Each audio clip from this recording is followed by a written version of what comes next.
Next up in getting all the maintenance work done for this 350, we're going to work on the spark plugs, which probably haven't been changed since 30,000 miles ish. They're platinum tip spark plugs.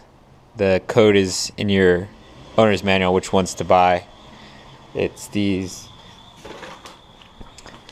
NGK laser platinum. It's PLFRA5A-11 or 6240s. Got these from AutoZone. And you can see the coil packs are way down in there, so to make some more space, we're going to take off the intake pipe. To do that, we're going to have to take off the strut bar.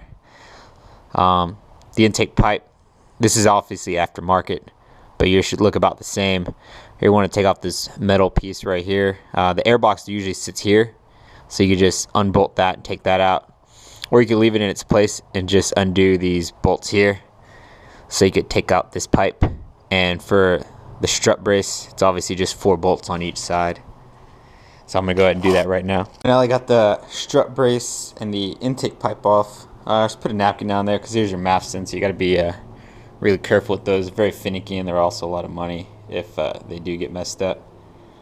But seeing a lot of carbon buildup in the throttle body, kind of see it way down there. So what I'm going to do is I'm just going to take it off with this number 5 Allen key. It's 4 bolts, 1 on each corner, and clean it up, see how dirty it is.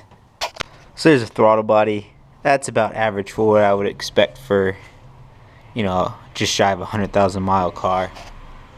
But when you come over here and actually look inside the intake manifold, that stuff's really like caked in there pretty good. So I think I'm gonna go ahead and take this intake manifold off and try to get everything in there clean before I even start on the spark plugs, which are right here. Since we have everything out, we just need to move this wire. It's just clipped in a couple of these spots. You just unclip it, move it, and you have direct access to all the spark plugs on the passenger side. That's the driver's side. You come over to the passenger side, kind of the same thing. They're tucked way down there, and all you have to do is move some of these wires, and then you get right to them. So one thing of note of the bolts in the middle is they're different sizes. The 3 on the back are all longer than these front 3 right here. So when you're removing your bolts, make sure you're checking the bolt length. Not only the length, but also the thread, how far up the threads go could be different on each one. In this case, all the bottom 3 are the same and the top 3 are the same, so just remember that when you're putting it back on. Alright, we got a lot of buildup inside the intake manifold. So this car's been boosted for about 65 to 70,000 miles without an oil catch can. And you can see that stuff's just caked on pretty much all around. And then it even goes to the throttle body, which isn't quite as bad. And lastly is the intake manifold. And you can kind of see it, maybe not, but way down in there. It's also full of carbon.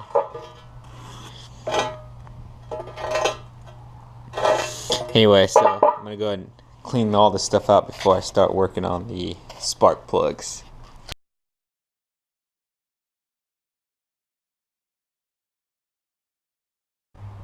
Now that we have the intake manifold all cleaned, put back on, same thing with the throttle body, we can come in here, we start removing if yours are still connected with these zip ties, you can just take out these little bolts here and remove the whole thing, and it would just stay on the wiring harness.